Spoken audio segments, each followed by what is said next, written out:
this is just an announcement to say we're calling this public meeting to order.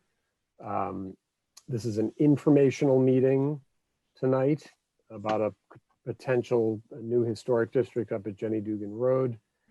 And we are allowing video and phone access to this meeting per the governor's order suspending certain provisions of open meeting law. So if during the meeting, I think what I'm going to generally say is if you could mute yourself unless you're speaking. We've had some sort of audio feedback issues. Sometimes that would be super helpful. And what we're going to do is we're going to give a presentation and then allow time for questions and answers. And when the Q&A time comes, you can use the raise your hand function on Zoom if you're familiar with that, or we could tell you how to do that. Or phone in folks have to use *9 and that will show us that you've raised your hand. Right? So I think with that, I will just welcome you again. Good evening. Thank you for spending your time with us. Hello, Matt and company.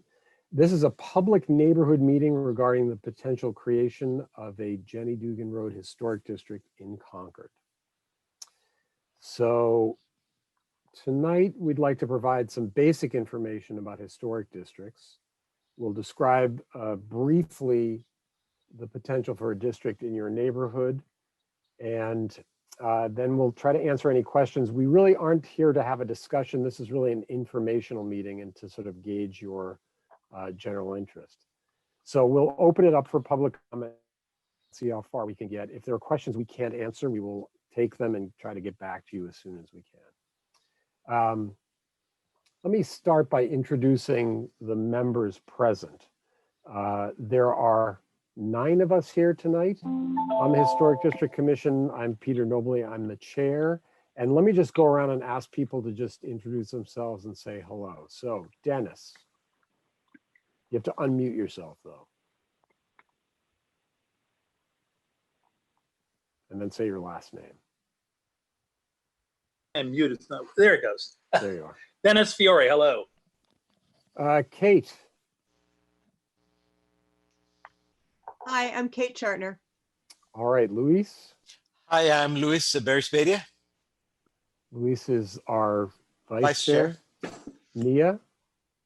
Hello, I'm Nia Glenn. And you are secretary this year, correct? Correct. Let's see, Melinda. I'm Melinda Shumway. And Catherine. Hello, I'm Catherine Mast. And did I leave anyone else out? Abby. Where's Abby? Abby There you Gill. are, Abby. Oh, I don't know if you're muted, I can't tell. I have 2 screens, that's why. Well, Abigail Flanagan is here too, somewhere. And we actually have Jane Hotchkiss here as well. Jane is one of our select board members. All right, so that's us. And I just want to say one little final bit of background. And forgive me for speechifying here, but so you know Concord prides itself on its storied past. And hang on a second, I have a little script I'm reading parts of. And it's how it's preserved many of its structures and landscapes identified with its most famous people, moments, and cultural movements. The town's departments, commissions, and boards have worked diligently to protect historic and cultural resources through both regulatory mechanisms and historic designations. Through these efforts, along with the work of an engaged citizenry and strong historical and cultural entities, Concord has retained its attractiveness, strong sense of place, and desirability as a place to live and visit. So Heather, are you going to run the presentation? Yeah, so I'll start screen sharing now. Yes. All right, so Heather is going to run our presentation. And I'm going to run you all through this and then we'll take questions at the end. So again, welcome. So This meeting tonight is to discuss the possibility of a new historic district at the Jenny Dugan Road area. The town of Concord, Heather, next slide, please. We currently have 6 historic districts.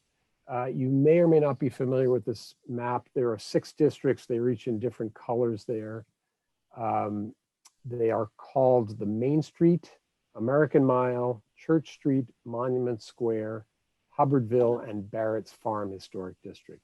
And I've put a little green arrow pointing to where Jenny Dugan Road is. So Jenny Dugan, like the Church Street district, would be kind of outside the main central area of downtown Concord.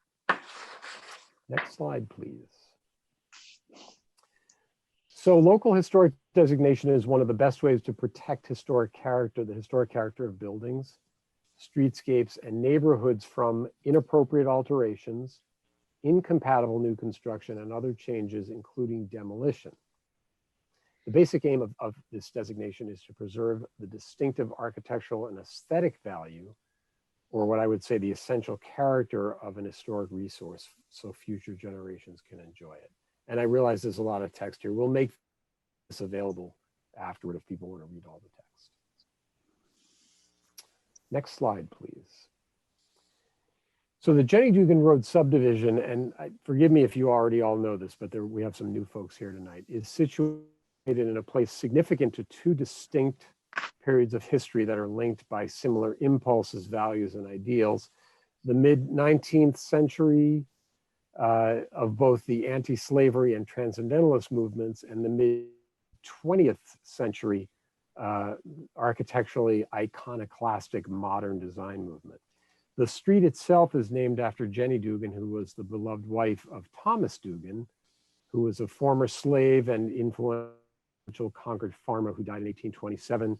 He was known for introducing the rye cradle to Concord and was an expert grafter of apple trees. Next slide, please. Jenny Dugan Acres is a cul-de-sac subdivision with 20 lots. It was created in 1960 by the J&E Company of Arlington, Massachusetts. And within this subdivision, 16 of the 21 houses built on the lot are mid-century modern in style. 13 are deck house company homes built between 1960 and 1968. And number 140 Jenny Dugan Road was the home of architect and deck house co-founder William Burks. Did I pronounce that correctly? I think I did. Next slide, please. So the Acton-based deck house company, now called the Acorn Deck House Company, was founded by William Burks and Robert Brownwell in 1959. Deck houses represent a particular period of 20th century American culture when the post-World War II generation came of age. This was a time of enormous economic growth and the fulfillment of many economic and cultural aspirations. The design of the deck houses responded to these trends. The large windows speak of a direct connection with the surrounding natural environment, harkening back to our transcendentalist roots. Modular forms allow flexibility in the composition of rooms and living spaces according to the needs of a family, And the 3-level design with an entrance at the mid-level allows separate environments for different generations or for the addition of a basement apartment. Next slide, please. Jenny Dugan Acres has retained a very special character and is a unique collection of mid-century deck homes, some of which are now nearly 60 years old. There are deck homes throughout Concord and nearby towns, but it is relatively rare to have such a concentration of them on one street, and for many of the houses to have remained substantially intact since they were originally constructed. It is further significant that the street is an early development of the deck company founders themselves and the location of the personal residence of deck co-founder William Burks. And those are some pictures of some of the houses on the street. Next slide, please. So inside an historic district, the HDC reviews any proposed changes to a structure that are visible from a public way. That's really our mandate. Interior changes, landscaping, exterior features not visible from a public way, and replacement in kind do not require an application, or in many cases can be handled administratively, with very few exceptions. Next slide, please. So I'd like to point out that very few applications to the Historic District Commission are actually denied by the HDC. We work hard to manage help folks manage their own properties within the context of historic or resource preservation. And our goal is to provide guidance and support to find the best possible version of a project that will suit both the needs of a private homeowner and of the larger historic district or neighborhood. And you can see here, these are just recent years, the most recent 2019, there were 0 denials, very few certificates of non-applicability, and 76 were approved with some modifications sometimes, but generally seen as appropriate. Next slide, please. So we like to share just a few examples here of recent HDC project work. The first, this is 12 Bow Street in the Monument Street Historic District. This was an early 20th century house that was in very poor condition, including partially non-existent foundations. And the owners came to the HDC with the desire to demolish the house and replace it with new. Now, while we typically do not like to see anything utterly demolished, this was a bit of a special case. So we worked closely with the architect and developer to rebuild the house to largely mimic the existing character and scale of the existing house without disrupting the streetscape. You can see that the left is the existing, the right is the new. The style, design, massing work to maintain the scale and character of the Bow Street neighborhood. Next slide, please. Another example I think we'd like to point out is 50 Monument Street, again in the Monument Street Historic District. This was a 19th century house in pretty poor shape. The owner wanted to make significant changes, and we worked with the homeowner and architect to accommodate what really is a contemporary lifestyle while maintaining the historic character of the home as viewed from the public way. And you can see the result on the right. And the next slide. This is our last example, 445 Lowell Road. This is in the Barrett Mill Farm District. The homeowners first came to us, the home on the left, they wanted to tear the house down, and we actually denied the application, but subsequently worked with the homeowner's architect and builder to salvage the existing house and renovate it, resulting in a home that both suits the homeowner's needs and maintains the streetscape character of the district. Next slide, please. So this is a graph representing the results of this survey we mailed to your neighborhood back in August to just generally gauge your feelings around the creation of a new historic district in the Jenny Dugan Road neighborhood. And you can see 38% of the respondents said yes, 28% said maybe, 5% said no, and about 29% there was not a response yet. So that is our presentation. We again appreciate the time, taking the time to join us this evening. So we do think the creation of a new historic district could be a shared goal between the neighborhood and the town, and the HDC believe the architectural and cultural history of Jenny Dugan Road is worthy of preservation, but we would like to hear your thoughts. So with that, I'd like to open it up for discussion. Actually, why don't I see if any other commissioners had any words of wisdom to add to that presentation? Any comments from commissioners? You could just wave at me and tell me if you'd like to add anything. I see nobody waving. Oh, Paul. Sorry, other screen. Paul Ware. Yeah, Peter, I just wanted to second the notion that in general, the Historic District Commission is not inhibiting or micromanaging redesign or rehabilitation or fixing your home. So as Peter said, we're not trying to stand in the way. We're trying to work toward preservation of common goals, meaning common not just among the commissioners, but among you as fellow citizens of the town. So that's our purpose, and that's what drives this commission. Thank you, Paul. Thank you, Paul. Kate? Can you guys hear me okay? Yes. I would just add, in a, kind of more flowery perspective that, HDCs serve a real community purpose, and that's to help retain some meaning in our built environment and creating cultural content and narrative in the area in which we live. And so that's sort of the soul of underneath of what we do. That's all. Well said. Thank you. All right. Well, folks, I think really this is a meeting for you. We've sort of done our shtick and given you our spiel. And those are two words that I probably shouldn't use because I grew up Italian. But there you go.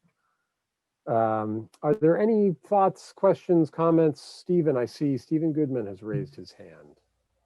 So one of the concerns is the idea of demolition in town. We see on Powder Mill, Old Marlborough Road, and many other pockets of nearby neighborhoods, but also throughout town, of developers coming in and doing demolition, taking down a house and then putting something up that doesn't fit the character of the town or the neighborhood. This is one of at least my concerns on Jenny Dugan. Can you speak to how this helps mitigate that or kind of avoid that? So maybe let me see if I can answer. I think in general, we at the HGC do not like to see homes torn down. We almost always find a way to help homeowners salvage and substantially renovate to essentially maintain the character of an historic home once it's designated as an historic preservation, a piece of worthy of preservation. We can't technically prevent demolition, but we can essentially not approve demolition, which causes a whole other cascade of discussions. But again, with rare exceptions, I mean, we did just show that 12 Bow Street example. We have allowed houses I would say, we've approved applications where the structure has been essentially demolished and then rebuilt almost in kind or in a very similar way, shape, and form. So part of what we try to do in a district is prevent, I think maybe what you're getting at, which is every property is looked at as a separate project and has no relation to the scale of the street. So that's part of what the designation of a district does, is to try to maintain a kind of scale and streetscape. Does that answer the question? Yeah, I mean, on a general sense, and then technically, and I don't know if I have this correctly, but I have a sense that it's not about blocking a demolition, but if there were a demolition were to happen, there would be more neighborhood or community input. Not necessarily. I think from where we sit, from our perspective, if let's just say hypothetically a house was so badly damaged that it couldn't be repaired, we would, and the builder and everybody else, the building commissioner said it should be condemned and so forth. What we would do is try to guide the homeowner to essentially reconstruct a building that was either just like the one that's being torn down or very similar in character. And that's, again, we would just be offering guidelines and advice. We can't make the design look a certain way. Do you know what I'm saying? Yeah. Can I just ask another kind of related higher level question?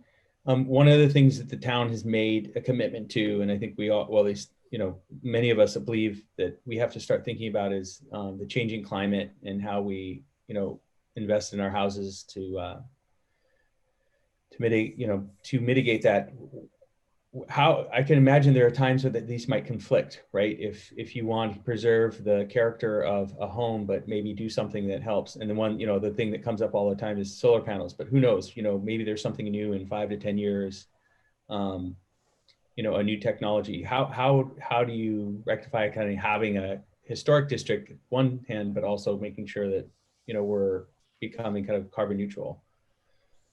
So one of the things I would say is and I'm an architect, so I know that building envelope issues, for instance, are usually invisible. So higher efficiency windows, better installation, that's sort of basic stuff people can do. In terms of on-site renewable energy, we do have guidelines we have a whole section on photovoltaic. Obviously, it would be easier if it's not visible from the public way. So if a roof side is facing away from the visible public way, then it's not an issue. We have approved solar arrays.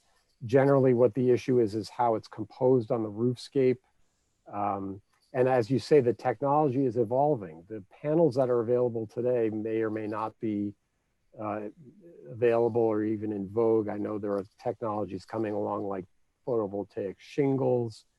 So we've only really looked at PV as a renewable energy issue. We haven't looked at ground source heat pumps a whole lot. That we haven't seen many applications, and there have been no applications for wind power, at least not in my memory.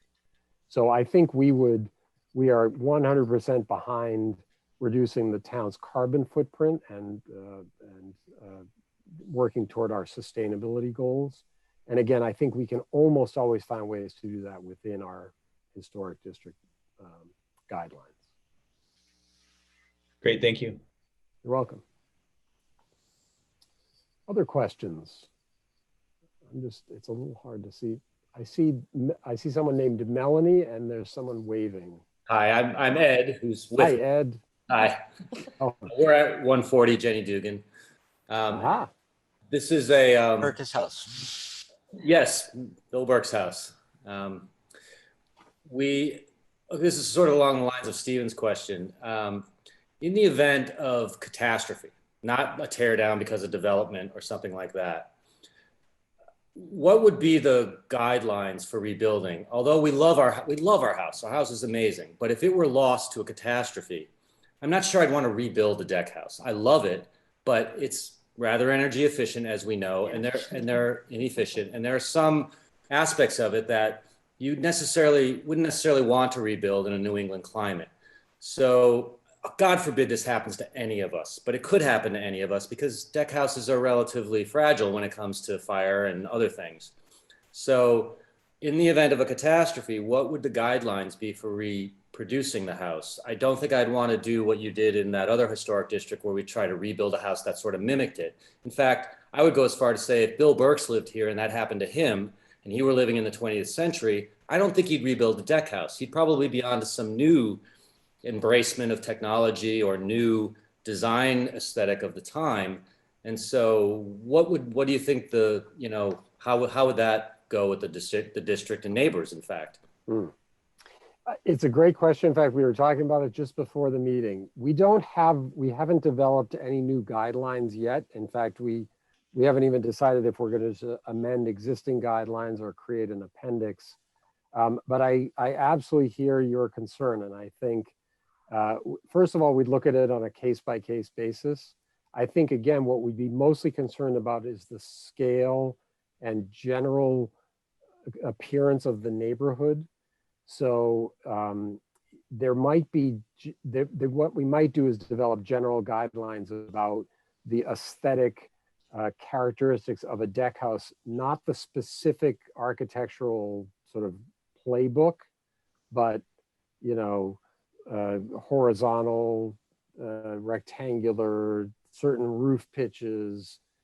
Again, these would be guidelines that we would recommend within your district, which you would, the reality is you would have to decide as an applicant if you were which of those guidelines to follow.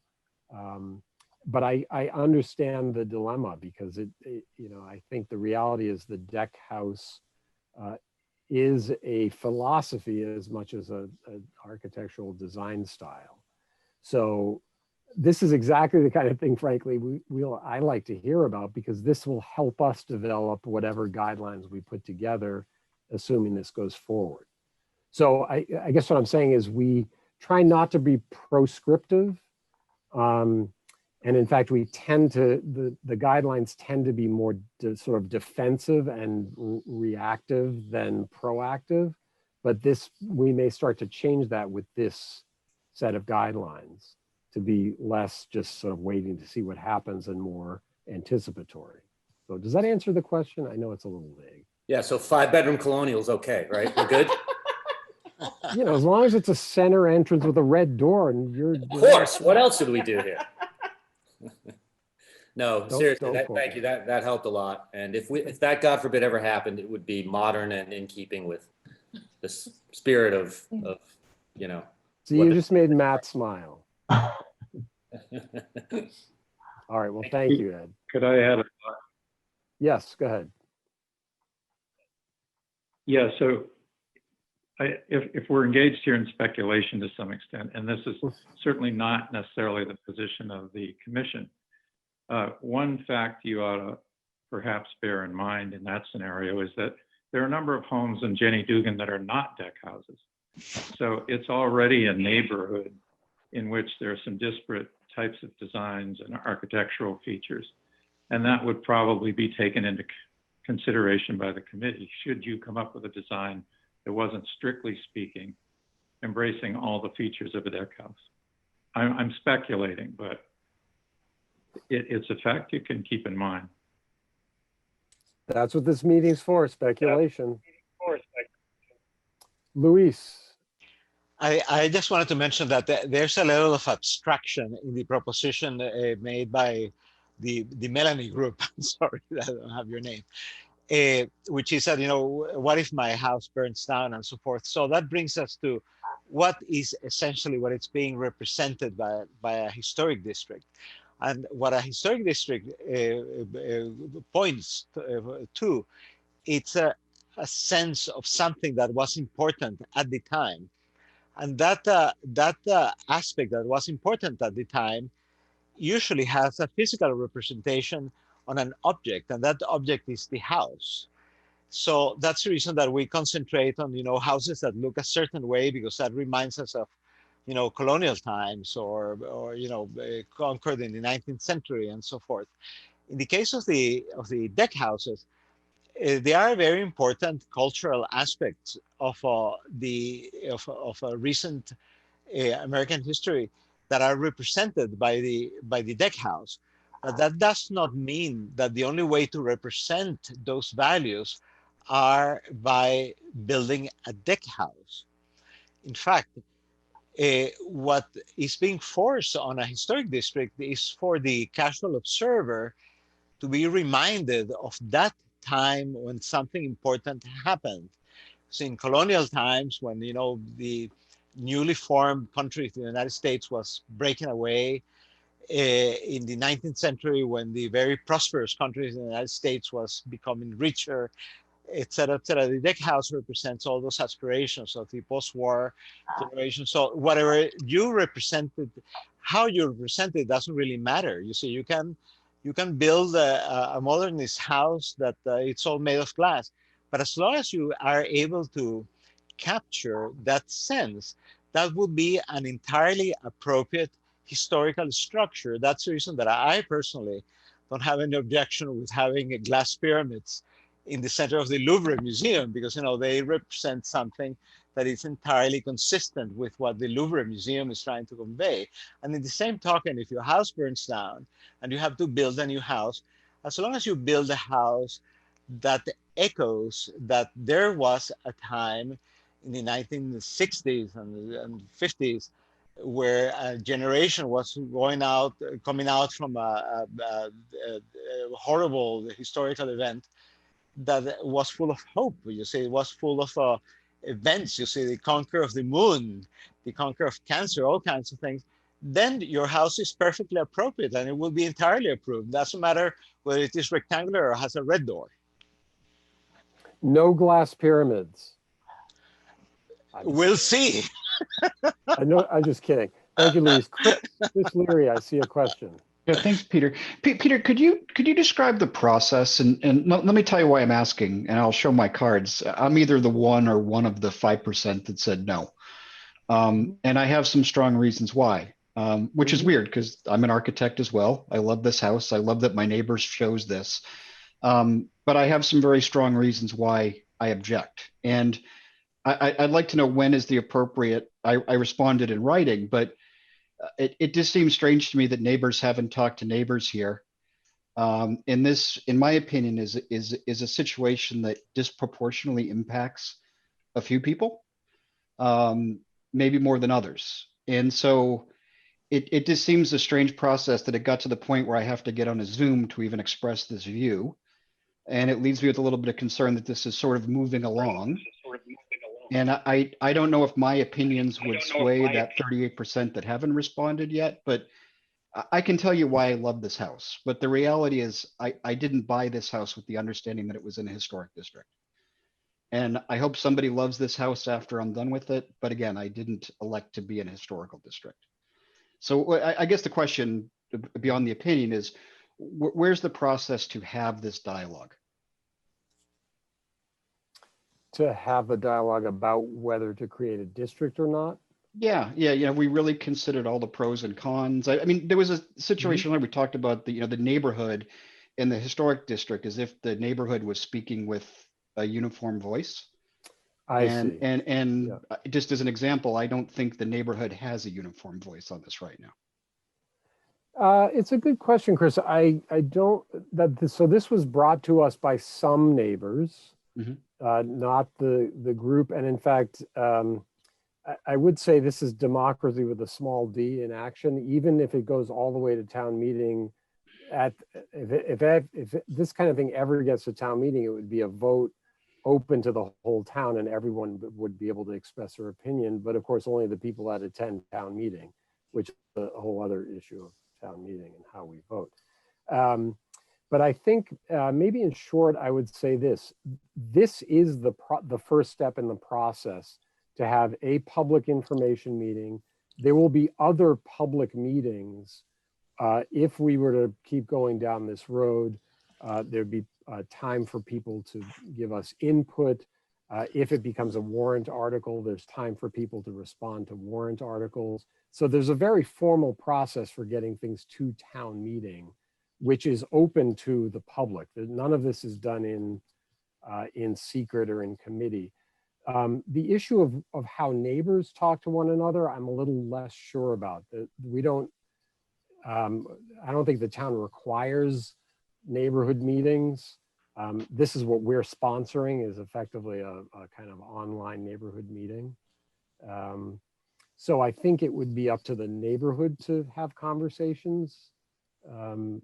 We can only do so much as the representatives of the public, I guess is what I would say. Does that make sense what I'm saying? So in other words, there's no prescribed group process, but there is a very formal process for getting warrants to town meeting for town vote. And this, by the way, creation of any new historic district not only has to go through the whole warrant process, but when it gets to town meeting, it needs a 2/3 majority vote to be approved. So does that answer some of your question at least?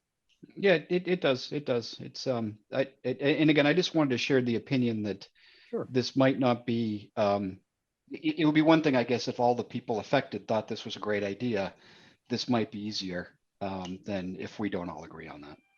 Agreed. And I also think that part of the thing we struggle with in general at the Historic District Commission is what I would say the perception that being in an historic district is somehow overly restrictive or diminishes property values, or there are a number of questions and concerns people have.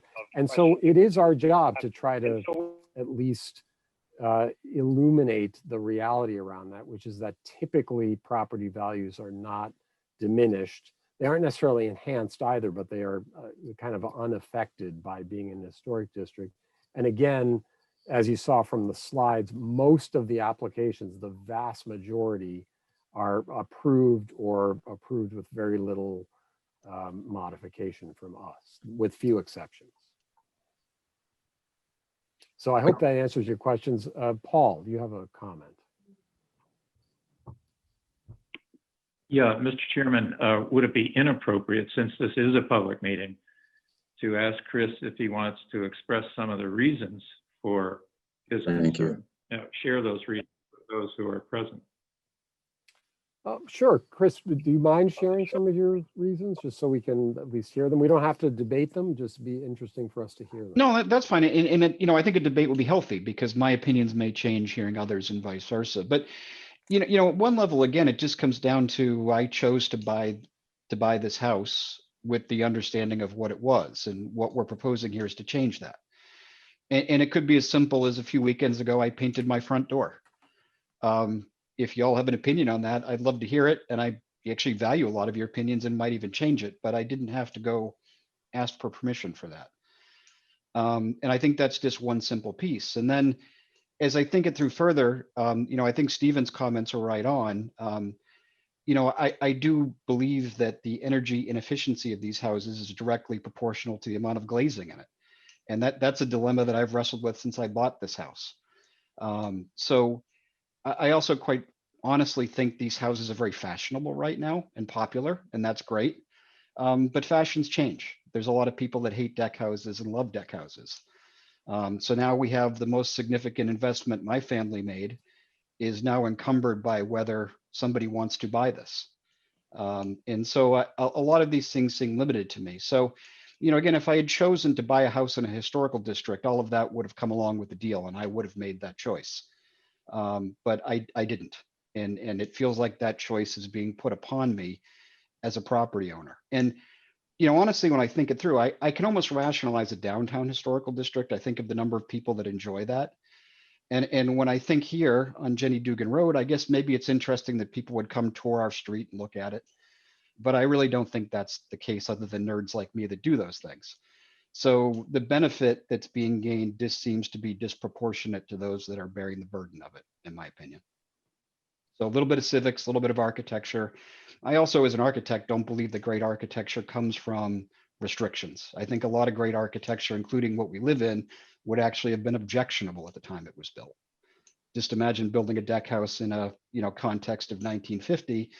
I'm sure there would have been objections to it. And I think the freedom that Burke's had to make these houses was partially because he had the freedom to experiment. And what resulted was some interesting architecture, and architectural history is full of those experiments. So again, I do see the benefits, but I see a lot of downsides. And when I bought this property, I didn't choose to have a house under those circumstances. Gotcha. Thank you. Luis. I just wanted to say that, architectural history is full of experiments, but there are not that many successful experiments. And the success of the experiment is a function of what the experiment builds upon and what it creates from the time of the experiment itself. See, in fact, the issue of the deck house is that the deck house, it's a very successful experiment that captured not only the need to have a dwelling with a roof on top of your head, but also other factors that were very relevant to the society that made us come to what we are here. So that's what we are celebrating. You see, that's what we, as a historical commission, cheer about the fact that we can come from that very rough perspective of a rectangular space, but that has a lot of information and value contained within it. So we don't have to go just to the structure itself, but we have to understand what does the structure represent. And as a historic district, what you're doing is just saying, this is what we were doing at that time. And that was very important for what we are right now. So from the perspective of you seeing a historic a house in a historic district as an event in time that it just happens to be there, that is not really the case. You see, the case is that that structure is bringing a lot of information with it, and that it's up to you as the person who is handling that property at the time to continue that trajectory and to make that available for future generations that will see how the house evolved and how it changed and how each time it captures such very important aspects of what we were as a society. That's the reason that we are in favor of creating historic districts, because that's what the historic district is doing. It's inspiring people to remember where do they come from and eventually what they are going to.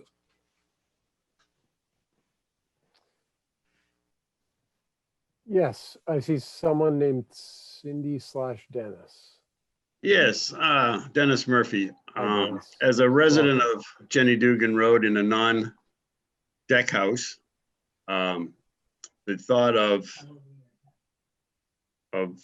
impact of my house, which meets none of the criteria to a historic district, what's the impact upon me for what if I wanted to expand, if I wanted to sell it, and a new owner wanted to do whatever. I mean, as a non-deck house in the middle of a historic district, what is the impact? So it's a good question, Dennis. I can't say for sure, although we have seen this in other districts. There are plenty of, let's call it, non-conforming designs in a district of mostly 18th century colonial houses. There's a contemporary house. What we typically would do is try to, again, maintain the scale and frankly, the character of the existing house so that it doesn't substantially change things. But we have also entertained applications where people decide they want to completely change what's there. And then again, the discussion is about the larger district now, the neighborhood, the character of the streetscape.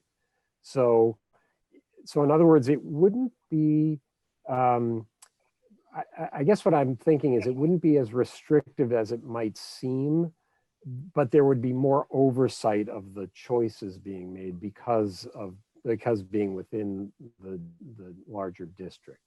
So I see it kind of as a negative on my end, because I bought this house 30 odd years ago, and it was just a nice little neighborhood, and it fit in nicely, and to be kind of put in a situation where now you're going to be restricted on what you can do because you don't belong to it. It's kind of like I fell into the wrong spot. Hang on. Yes, Luis. I may say that you're not restricted in any way to do whatever you want. The only thing that this commission will look for will be whether the changes that we're making or the proposal is contextual with the environment. And that is something that is very beneficial, because a house that it's contextual with its environment has a much greater value than a house that is sticking out as a sore thumb.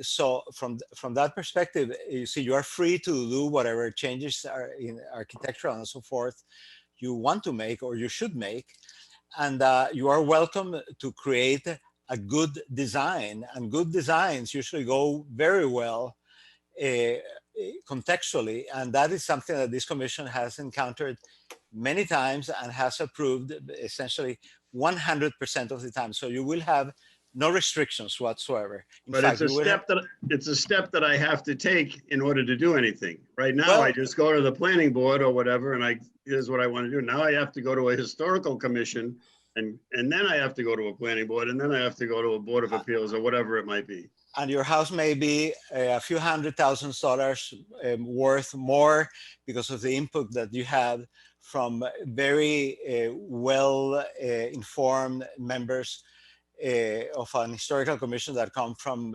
diverse backgrounds and that always have something positive to add to whatever design comes in front of them. All right. Well, I think, Dennis, in a nutshell, we try to make this a positive for homeowners. We really don't want to necessarily restrict people. That's really not the goal. Okay.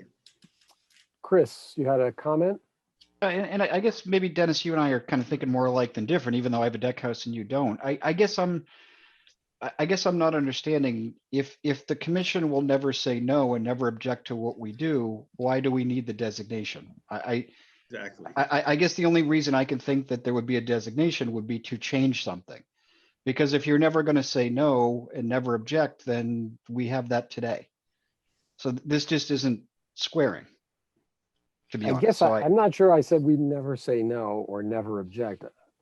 My sense is, first of all, if you're not in a historic district, you don't have to apply to the Historic District Commission for a review of the design.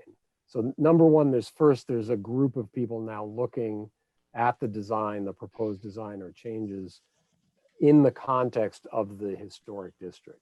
So that would be one change. I would say it's not as black and white. If you've been to Historic District Commission meetings, we can often have very long discussions. We have some folks even on the meeting tonight who are very, what's the nice way to say it? We like to talk about things. We discuss aesthetics. It's obviously somewhat subjective. And we will go through a long process. Sometimes it's several meetings with some homeowners or non-residential clients to work toward a solution that meets both the homeowner's needs and the general streetscape and aesthetic guidelines of the district. But there's not really a recipe. There aren't, I guess in my experience, and I've only been on this commission a few years, I think some of the solutions we've come up with have been remarkable. They're not always period pieces. They're often very respectful of their immediate context or the original design, and sometimes they do change directions. But it's always within the context of a kind of design advisory collaboration is the word I would use. But could that service exist without legislating its necessity? Because having, I'm sorry, Peter, but having done this, even though you get to yes in the end, you get to yes because you did some things.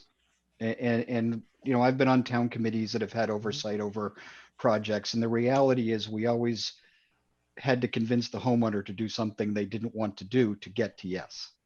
So I don't think I don't think it's sincere to say that this is always a yes, meaning you won't have to do something. You get to yes through negotiating something you initially didn't want to do, is the reality that I see it. Paul? Yeah, I think one of the difficulties when we're talking about this particular district is that it's not a uniform district. It's not like the American Mile District.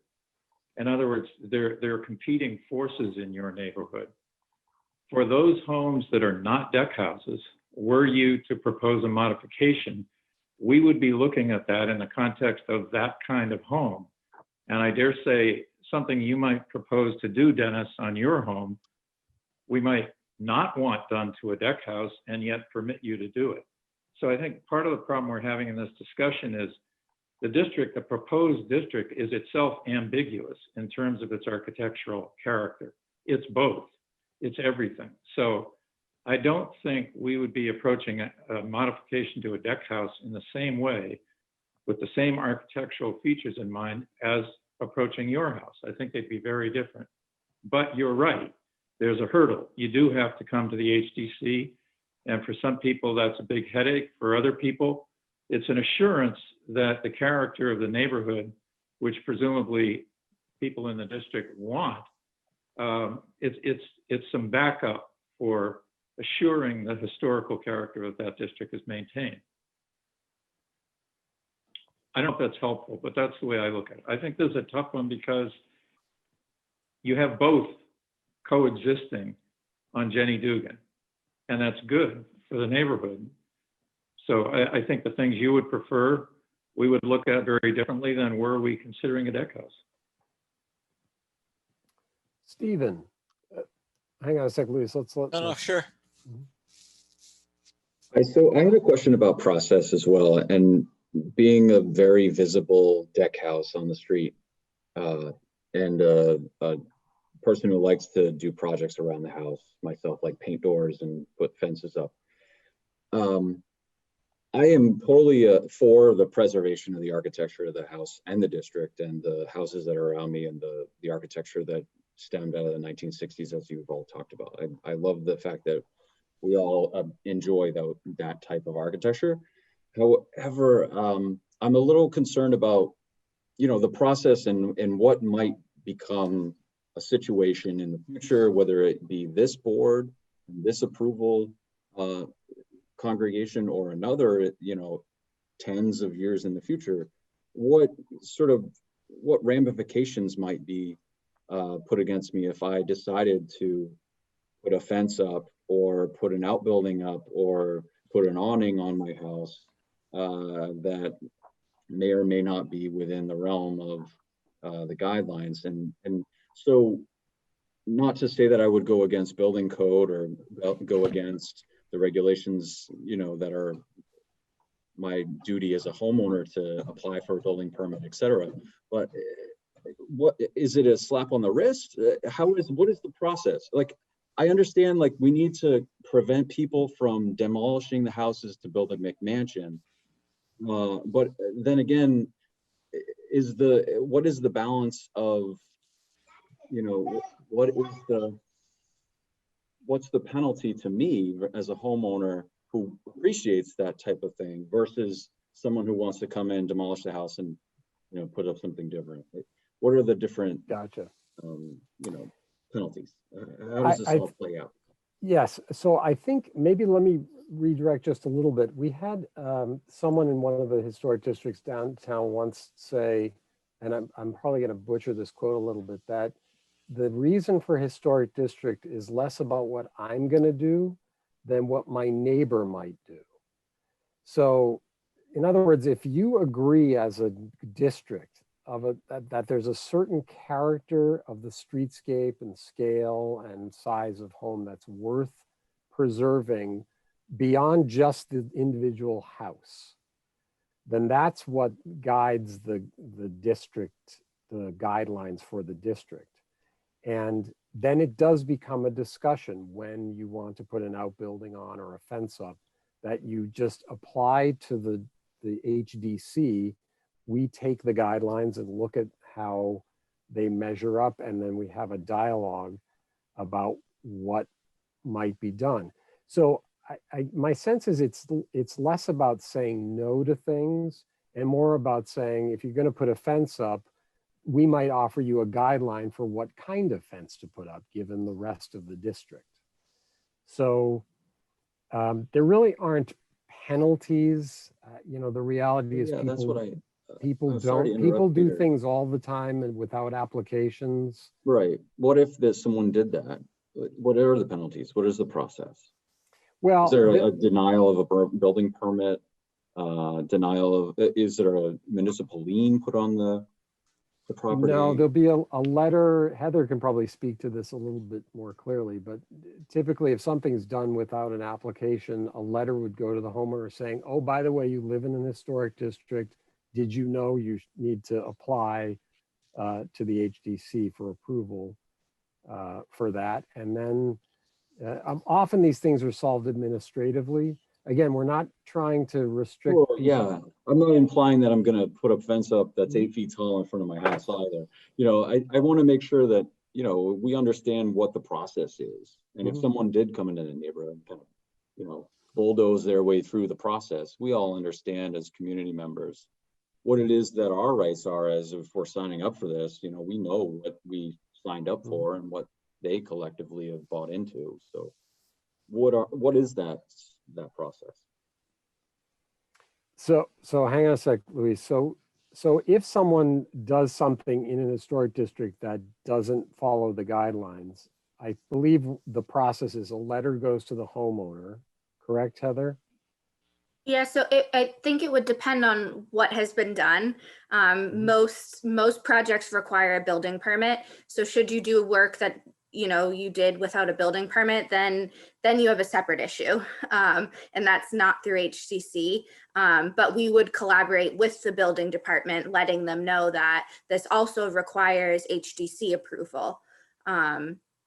So in terms of other things that don't require a building permit, I mean, the only thing I could think of is perhaps paint. And that would be a discussion with the homeowner. And perhaps that's a discussion we have, you know, moving forward in this process is, you know, do you as homeowners in this district not want to have a requirement for paint review? And that's something the HDC can discuss as we look, you know, forward and other things as well. But most things require a building permit, so that would be a separate issue. And we would work with the building department. And I think it's worth mentioning, by the way, that the reason overlay districts even came into being was because things were happening in downtowns that were just appalling people left and right. There was no control. Everybody was doing whatever they wanted left and right. So the towns, I mean, it's a legislative, what's the right word? What is our what is our purpose? It came through the Mass General Law. In other words, we didn't just start to do this for no good reason. There was a reason to do it. So there are some really, I think, positive and sort of town affirming motivations behind this. So we try, again, not to get into the issue of penalization, but the fence is a really good example because we do have discussions about fence height all the time. Some people would like to put up a solid 6 or 8 foot fence in a district where there aren't any solid 6 or 8 foot fences. And that's a discussion we have as a community. Is that appropriate? Is it in character with the rest of the street? And that is it's often a tussle between what people want to do and versus what the district. So Peter, what would that conversation look like? Walk me through the process if you don't mind. I just found the 84-page August 2015 guidelines. So I see the guidelines and you know, that's a good start, but there's a public review process that starts with this forum, and then it would then go to the building department, or depending on the scale, would go to another planning department review. It would depend. So if it requires a building permit, it will go to the building department anyway. The building department will then say, well, it looks like you're in an historic district. Have you reviewed this with the Historic District Commission? So there's an application to the HDC. It's a fairly simple application where we just look at what's being proposed and ask questions about it and tell you if it does or doesn't meet the guidelines. How often and do you offer meet? Feedback. What's that? How often do you meet? We meet every other week, twice a month. First and third Thursdays. So and would typically it be what we do, that like a review would happen within 2 to 3 weeks? so typically what would happen is, let's just stick with the fence. Let's say it's a large fence. You would submit an application. We would typically, especially if it's a big modification to a property, we'd ask for a site visit. So we'd come out, we'd look at it early in the morning, and that evening, it would be the same day as a meeting. We would review the application together. Folks from the public would be able to attend, and we would discuss it and see if we had any feedback and guidance. And again, the vast majority of applications are passed with very little comment. And I think that's partly because people, when they're in historic districts, we see more or less, we see applications that are very well thought through and thorough, and others which aren't as well considered, and those tend to be a little more work. But once people get into the rhythm of the district, it's really a fairly straightforward process. Does that make sense? Would you say on average, the first pass approval type of modification, how much more time would that add to the typical building permit process? So I would note that HDC applications are generally due a month ahead of the meeting date. And that's because we have legal requirements for open meeting law, and we need to submit legal ads to the journal and notify abutters within a certain amount of feet of your property. So that's why there is about a month's gap in between when you submit an application and when your public hearing would be held.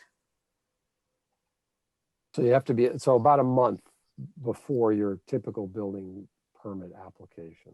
So the application for Historic Commission would need to be applied for prior to the building department, or would the building department permit number be listed on the Historic Commission application? You would apply to HDC before your building permit.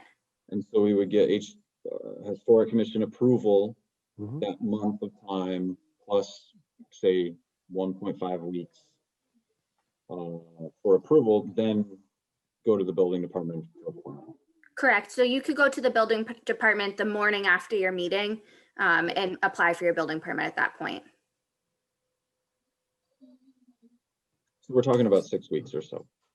Well, 6 we don't weeks. know. It could be less. It depends on the 4 to 6 weeks. depends on The the issue. majority of the applications are approved in one meeting.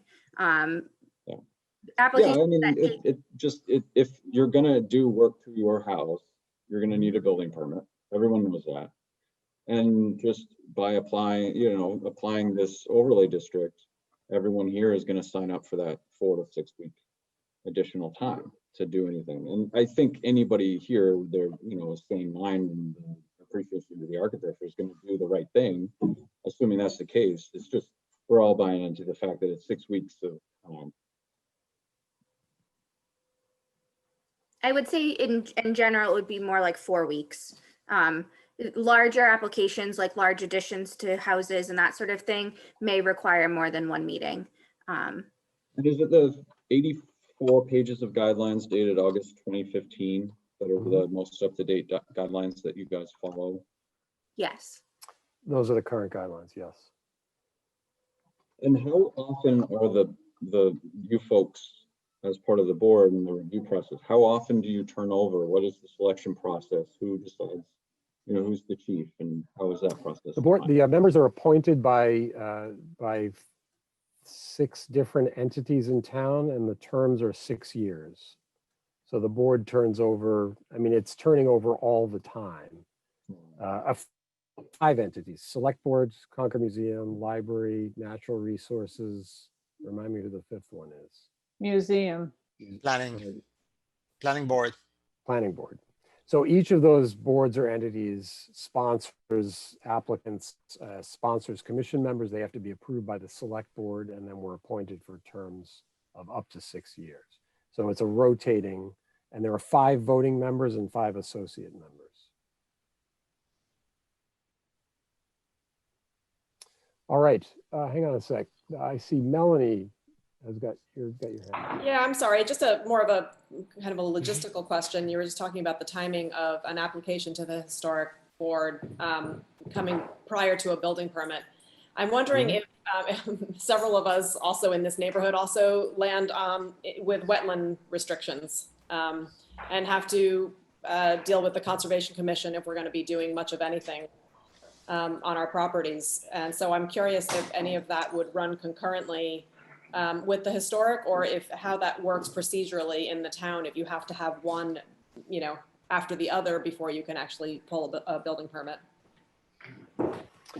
It's a good question. I don't, it's a little bit backwards to me because I work in Boston a lot, where the building department actually would tell you which other boards and commissions you have to go to. I think some of this can be solved pre-application, but I'm almost sure some of this can run in parallel, especially if it's a zoning or wetlands issue. That's not really our shtick, but it is something you can begin to talk to them about right away. Yeah, I believe you would be able to apply concurrently with the Natural Resources Commission because we don't speak. Those 2 projects, don't really speak to each other. So I'm sure it would be concurrently. In fact, I would recommend generally to people on this call, I know people don't know this, but the first call I would make is to someone on the town staff to say, all right, I'm thinking of doing X. Who do I need to talk to first? And generally the staff will be able to walk through that. In fact, the building department could probably tell you right away. Is there a fee to apply to the Historic Commission? To the Historic Districts Commission, there's there's a $25 application fee. Oh, okay. Okay, I'm sorry, I didn't hear the question. So I would think you would go through the least expensive permitting process first and work your way up to the most expensive, which, as we found, is wetlands.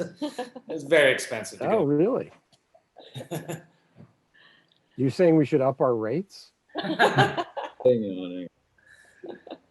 Someone else had it. Stephen, did you have a question? Yes. Yeah, it's a process question. So the document that Stephen references it's a town document that the 2015 document. I don't know if we're looking at the same thing, but it has the kind of definitive list of all the features that would look like. Because this is a contemporary style, does this document would apply to the same style of architecture we have?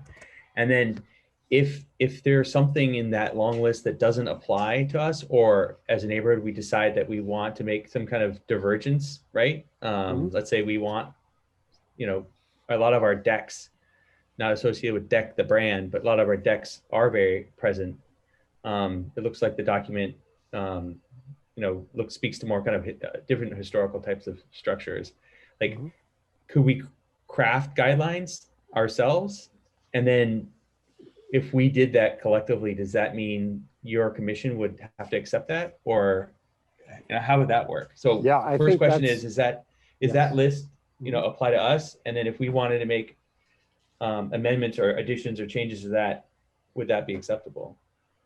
So I would say that these guidelines would need to be amended for sure, because they don't really look specifically at contemporary architecture. But, if there's a section on like septic mounds, that might apply to any district. And storefronts wouldn't apply to your district. So this is an amalgamation of all the historic districts. And I think this is a challenge to our guidelines for sure, because first, we've never done this before, had a contemporary, let's call it, historic district. So we know very well that the first order of business is to figure out how to modify our guidelines or append them. And frankly, we would love the involvement of the public to draft those guidelines up, and we would review them and work with folks to make the guidelines acceptable to the district. I think, again, the whole point is to try to make something that works for the new district, not tries to fit a round peg in a square hole. Does that make sense, Stephen, what I'm saying? It does. Okay. How does that fit in the timeline for this process? Well, so town meeting, just so you all know, is scheduled at the moment for next June. So there's a process of putting together warrant articles for town meeting. I think at this point, Heather, correct me if I'm wrong, warrant articles will probably be due in sometime in like March. In March, correct. So we have a couple months. What's that? We have a couple months. Yeah, we have a few months to work up whatever it is we're going to propose to the town. And I would say even then, there still might be a little bit of time if we don't have it all worked out exactly what we'd be proposing. But I do think we'd have time to work out general guidelines that would be acceptable to your community. Right, and the guidelines aren't generally part of the warrant article because the warrant is just to create the district. So the guidelines could be something that's adopted during a meeting. And we would love to have feedback from everyone that lives in the neighborhood, because you guys are the ones that are most familiar with these homes and the type of work that you're always doing and that sort of thing. Chris, you had a comment. Yeah, thank you. Is the timeline then that this would proceed to town meeting this June? Is that what we're saying? It could, if it advances to the point where people are excited enough and want to propose it. The decision about who makes the warrant article is not really known yet. I mean, warrant articles, remember, can be proposed by the public. You don't even have to come to us to ask about this. But would the commission propose it this year? Well, that's what we haven't decided. We haven't figured that out yet. We wanted to get your input, and this is what we're sort of gathering information about the process. We could do it, we have staff, folks who could help. We have a certain body of knowledge. It makes things a little, I don't know, more streamlined, but we don't have to.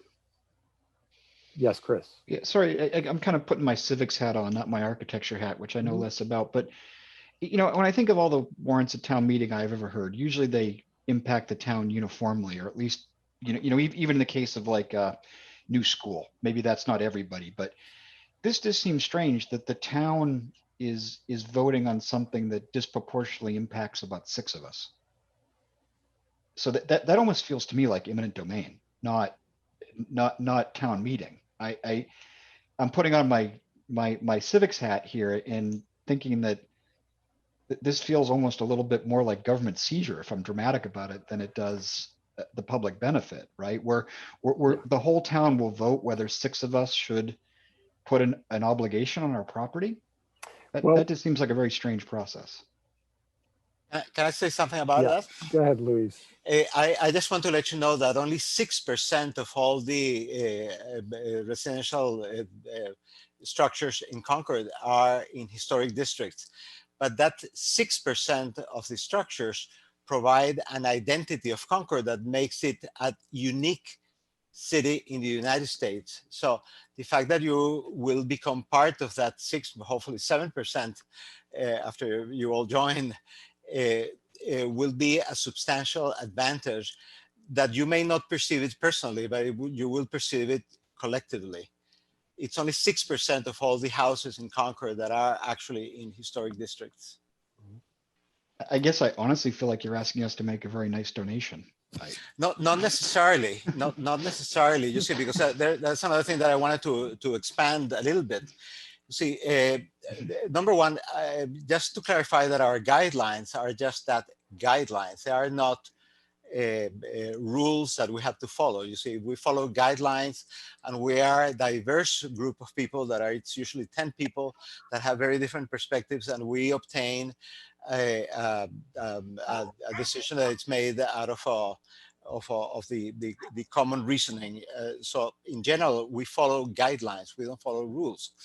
But then there's another important thing that we all need to keep in mind, which is the fact that whenever we have a negative decision of the Historic Commission, that decision doesn't come in the context of the commissioners themselves being against the proposition. That position, and that we just saw it very recently, comes usually within the framework of substantial neighborhood opposition to what is being proposed. So one of the things that should be understood very, very clearly is that when you join a historic district, what you are essentially doing is allowing your neighbors to have a say on what you are apt to do. And although I clearly understand that everybody has a right to do what they want in their home, there are some times when the context of that home and the environment where that home is has a substantial impact. And that's the reason that we construct neighborhoods. And that is represented by the fact that, again, when we have failed to approve a proposition, has never been without the support of many, many, many neighborhoods which opposed the project. So keep that very much in mind, because it's not just one person who is coming to the commission, it's the whole group. And that's what allows for the process to work so well. All right, thank you. Melinda. Oh, Tara, hang on a sec. Melinda, did you have a comment? I do. And I'd just like to say that I think it can also protect you. You've been very lucky so far that no homes have been torn down in your neighborhood. And all of the additions have been tasteful and the neighborhood is beautiful. But I know that if one of your homes got torn down by somebody and you saw Miami Vice go up next to your house, great big mansion, style that doesn't fit in at all, probably will devalue the homes on either side because you're stuck looking at it for the rest of the time you're going to live there. We have all seen a home on one of our major streets that has a bathtub on the ground floor. Not going to be appealing to everybody. And that's the kind of thing, hi Melanie, she's laughing, I haven't seen you in a while. Dennis, please say hi to Cindy for me. But I think that there can be substantial upside to being part of this. We're not here to try and, the additions you're likely to put in aren't things we're likely to object to. I think what we're likely to object to is something that could go up in your neighborhood that you might all dislike immensely. And I think you should consider that. Melinda, you're dating yourself there with Miami Vice, man. Not everybody knows that reference. Oh, sorry. I'm just kidding. It's a very good That was television an old show. An old show. It was a cop show. Tara, you had a comment. Never heard of it. Yeah, actually, I have a question. So I'm Tara Goodman. I'm at 113 Jenny Dugan in a deck house. It's interesting. I entered this meeting in the maybe category, and I'm actually getting a little uncomfortable as the conversation goes along. So maybe your answer to my question can reassure me. I'm not sure. I understand the process of how this will go to warrant, or whether this will go to warrant. I guess I entered this conversation thinking that this was a democratic process in the neighborhood. And now it sounds to me as though maybe ultimately, even if only a small minority of people within the district we're discussing ultimately sought this outcome, the Historic District Commission could nevertheless say, we feel that the Jenny Dugan neighborhood deserves this kind of protection. So we're going to go ahead and put this to warrant for town meeting, regardless of whether there's majority and buy-in from the neighborhood. So can you just walk us through this? Like who decides whether this goes to warrant? What sort of say does the neighborhood have? Is it a majority rules among the neighborhood? Could you make that decision for us? Going to Chris's point, like it just seems a bit odd to me that maybe ultimately, theoretically, only 3 households on the street could really want this, but it could be decided at town meeting by thousands of people who really, maybe they don't even realize what they're voting for. Right. Well, I can't say we've done this a lot. This is the latest district. We did. There was a proposal last year, a couple of years ago, to actually expand the Main Street Historic District, and we got enough feedback from the neighbors that they didn't want it, so it didn't go anywhere. If this neighborhood does not want to become an historic district, it just won't go anywhere. We're not going to force this to town meeting by any way, shape, or form. Please rest assured, it's not. We're not interested in creating commotion. If the neighborhood wants it, and I guess your specific question is, how do we determine what that is? Right. That's a good question. I actually don't know. Heather, so what happens next then? Does the process stagnate until you hear from us that yes, we can document that a majority of the neighbors want this, or so moves this forward from here then? If you don't know and we don't know, what's next? Yeah, so I think, so this is kind of our first time recently, just because the last time we tried to do this on Main Street after this type of meeting, it ended because the discussion, we were really getting the feedback that not the majority of the neighborhood wanted this. So we'll have a discussion after this meeting. All of the HDC's meetings are public. So whenever, this is usually listed on the agenda at the end. So we can have discussions at every meeting. Every meeting's public and anyone's willing, and able to attend them. But I think we would definitely, if we decided we wanted to keep this process rolling a little bit and get more feedback, perhaps we'd schedule more public informational meetings. We'd reach back out to the neighborhood to attend more meetings, to have further discussions. We'd probably be mailing more surveys, that sort of thing. So it's definitely an ongoing discussion with the neighbors. But I really do want to assure you that we're not going to force something on the neighborhood that the neighborhood doesn't want. And I don't know what you call a majority. Is it 2/3, which would be what the vote would be at town meeting? I think that's something we'd have to discuss internally, because we have to also decide as a commission if we want to sponsor this. Okay, thanks. Yes, Chris. Yeah, I'm gonna take this conversation in a different direction. So despite my objection to what's proposed, I do love this neighborhood, right? So how do we all get what we want? Is there another town resource that could do this a different way? And let me give you, for example, if I decided tomorrow I wanted to sell my house, I know what I could do that would turn it over to a tear down, right? I know who to call. I also know who to call to get this house listed by a real estate agent who has a specialty in selling these houses. I know there's a house Facebook group where if I posted I was selling my house. So I think there are things that we can all do to preserve the integrity of this neighborhood without putting restrictions on our property. And I would be open to that as a suggestion, right? To act collectively to preserve this neighborhood. And if the town were to put resources into that, I'd find value in that. I value the board's opinion. If there's an opinion about what makes this neighborhood better, I value that opinion. What I object to be clear, is the fiat, the dictate, right? So how do we get it all, right? How do we get the expertise to do what we want without legislating that we do it? Because I really think that, again, if I was going to sell my house tomorrow, I know how to put it in the hands of a future deck house owner. That's in my control. Mhm. Can't say I have a straight answer for that one. Paul. Yeah, I mean, I think Chris, Tara, Dennis, all of you, so much of this is in your hands. So it's not that this meeting was inspired by an overwhelming consensus within the commission or within the town that you must have a historic district on Jenny Dugan Road. You're really the dictators here to a large extent.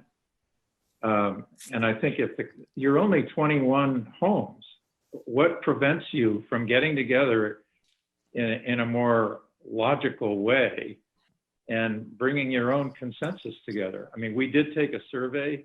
It showed about 40% support. It showed about 35 or 40% ambiguous and 20 or 25% opposed. So at this juncture, we don't have a clear signal from the neighborhood. And it would seem to me that the first order of business is not wringing your hands over whether we're going to dictate something, but to dictate fate and to pull the community together. I mean, which could be done in one house. So, I mean, my suggestion, to the extent relevant, is that the community meet and, give us your thoughts. That's the whole point of this public meeting. Well said. Other questions? And I apologize. There are two screens of people here. I don't mean to leave people off. Hi, can I ask a question? This is a little off topic from what we've been discussing tonight, but we're one of the younger families on the neighborhood. We have a young son, and living in Concord and seeing everyone here, this is a very white, upper middle class neighborhood. And, my ultimate goal for my son is that he grows up, he goes to school with people that look all sorts of colors and have all different backgrounds. And is there any data anywhere that says having a historic district, what the impact is to diversity in the community? Because when you look at things in New York City, all historic districts are mainly white, very affluent, all college educated. And I just wondering if there's any data. I mean, I don't even know if it exists, but any sort of data that can help to look at what's the impact to this to our community from an inclusion diversity standpoint.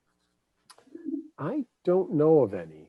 I don't know if anyone else on the commission knows of any such data. Luis. I can tell you that the problem with Concord is that Concord, it's a very uniform city. And you can look at it by, the prices of the real estate, et cetera, et cetera. So there's no such thing as a unprivileged group of people in Concord. So if you're in Concord, you are going to be in this very homogeneous environment. So this commission has absolutely no way of impacting on that fact because that's what it is. It's a fact. And, I lived in different communities, for example, Princeton, New Jersey, which is to a certain extent almost a replica of Concord. does have a minority neighborhood, which is perfectly well identified, and that provides a substantial dynamic to the town and makes it much better. But unfortunately, that environment does not exist in Concord. So unfortunately, that's not a goal that that I think that you can realistically pursue. Right, but I mean, a Dennis, systemic you had a- problem doesn't mean we want to add to it. That's Right. not an excuse. Well, but you know, I don't think that being an historic district is adding to it. You see, what what a historic district does is that it provides a forum by which modifications of the built environment are reviewed by members of the community, and those members of the community, which are first represented by the members of the Historic Districts Commission themselves, and then by the people who attend the meetings because they are interested in that particular question, they provide a whole different group of perspectives, you see. So in that sense, the role of the Historic District is to represent the interest in general of the community. The historic district is not a body that dictates or that says what's going to be done. And I may add, to answer a question that was brought before, that you know, the historic district has no say in whether Jenny Dugan is going to be a historic district or not, because that can be brought to town meeting as a warrant by any citizen of Concord, which I think 10 signatures. See, what we're acting here right now is as a body that has a lot of information, because we have been here before and we have encountered situations where people were doing things that we perceived collectively that were favorable or unfavorable to the community. So we have a certain degree of experience. And that's the reason that we are partaking of these, but not because we are some type of a regulatory body that wants to impose the will of us on the rest of them, you see. But, you know, as far as the neighborhood is concerned, that's exactly what Paul Ware said. You should all be aware that that may or may not be something beneficial. If it is, then you should bring it up to town to town meeting as a warrant, and we'll be happy to help you out. And Thank that's you, what Luis. we're doing, Luis, basically. hang on a sec. So Dennis, you had a comment? I'm just going to refute what Luis said about diversity. I think that this is not diverse a community in terms of affluence. I think to live here, you have to be affluent for the most part. But I think in terms of ethnicity, things are rapidly changing. We have two houses have turned over in our neighborhood. They're both now owned by Asian families. Family down that road has moved in. I think the Middle Eastern. I haven't grilled them on where they're from, but they dress in traditional garb, but they bought a very expensive house. So I think in terms of affluence, probably not going to change right away because of the housing prices. But in terms of who is buying these houses, I think you're going to see a lot of diversity coming over the next decade in this community, and I think it's very good. Kate. Can I just add to what Dennis said? Again, I can't speak to ethnicities or you know, other backgrounds of potential buyers, but in 2017, the National Trust for Historic Preservation did a survey of millennials, and am I okay? And that that was underwritten by American Express, and to you know, survey their attitudes and feelings about historic preservation, older buildings, and the largest percentage of, you know, kind of that's been clocked in a long time of these potential home buyers of this age, from, you know, age whatever they are, 21 to 37 or something, I think that's millennials, expressed a strong interest in, you know, buying homes that were already built and constructed. It's, you know, that moving to areas that valued historic preservation, you know, working in areas that valued it. So, and which makes sense for this future wave of home buyers, because they're much more concerned about waste and footprint and, you know, those aspects of the built environment. So that's, so we may see a different sort of diversity coming to places like Concord for that, because we've been good about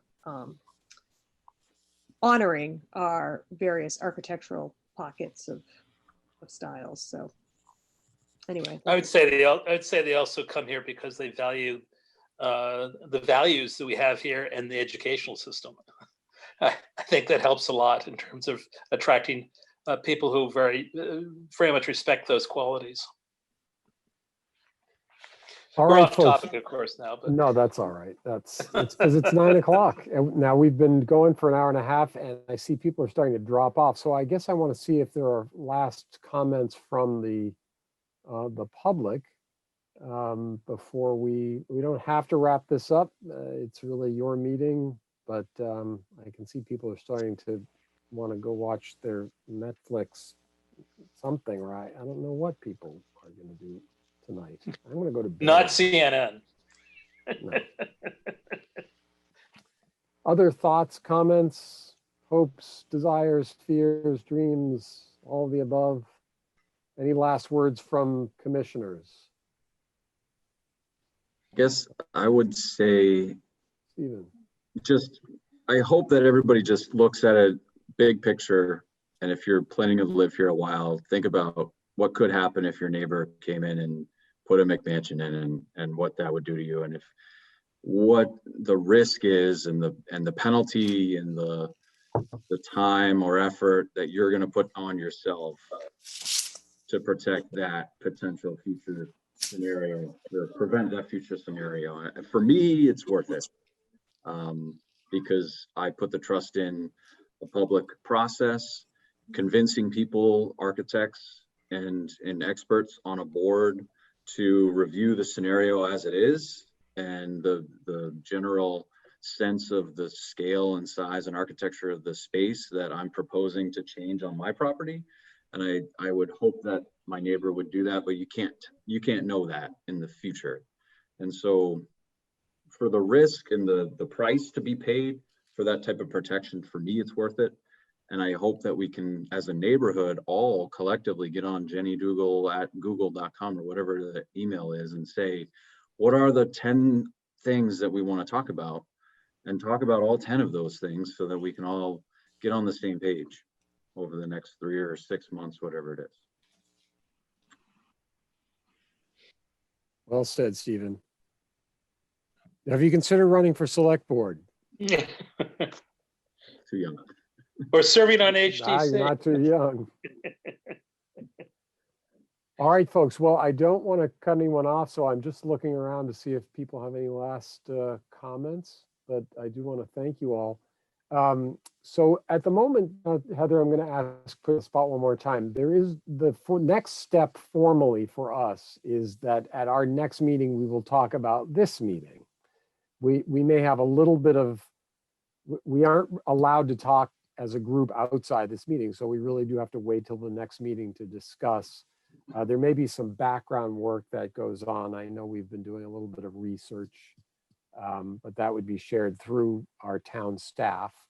So the next step is for us to, and we're meeting next, what's the December date? 3rd is our next meeting. December 3rd. And And this all would, HDC's agendas are posted online with the Zoom links, and everyone's welcome to attend. And yes, we'll likely have our follow-up discussion at that meeting. and this will come under other business, correct? Correct. So it would be at the end of the agenda. So make sure you look at the agenda, because if the library's on the agenda, we're not gonna take this up till 9 o'clock. I'm just kidding. It may be earlier. All right. Well, thank you, folks. Oh, Melinda, yes, one last. Yeah, I'd just like to say that if you have never sat in front of or watched a historic district committee meeting before tonight, tune in to one of our sessions so that you can get a feel. The one in December might not be as typical, because the library is a much bigger project, and the discussion's been going on there for months. It'd be hard to really jump in, but I don't know if we're meeting in a second meeting in December, but these are always posted in the paper, and you can get a feel for what our conversations are like, and I think you'll find that you won't find them that scary. And also, hi, Eve. Yes. Peter was just joking. The library. I was just saying, the library's not on. It's not in the. All right. So it may be a good meeting to sit in on. Yeah, it would be a good meeting. So you put the fear of God in me. Please. All right. Well, listen, thank you all. Again, I appreciate it and all the effort that's gone into this discussion and all of your comments. It's very valuable to hear this feedback and all this discussion. So, you know, it really helps us tune our discussions in general. And actually, we do need more and more help on contemporary homes going forward, because our guidelines are a little kind of out of sync with some of those houses, let's put it that way. All right, well, thank you all. And thank you to the commissioners and neighbors and friends, and we will all see you sometime soon. Thank Be you. well until we see each other again. Thank you, Heather. Thank you, Heather. Thanks, everybody. Thanks, Good luck. Heather. Thanks, Peter. We don't, Happy we don't need a Thanksgiving. motion. Yes, happy Thanksgiving. Do we need a motion or not? No. Oh, Okay, cheerio. all right. Good night, everyone. Bye. Very happy Happy Thanksgiving. Yes, you too.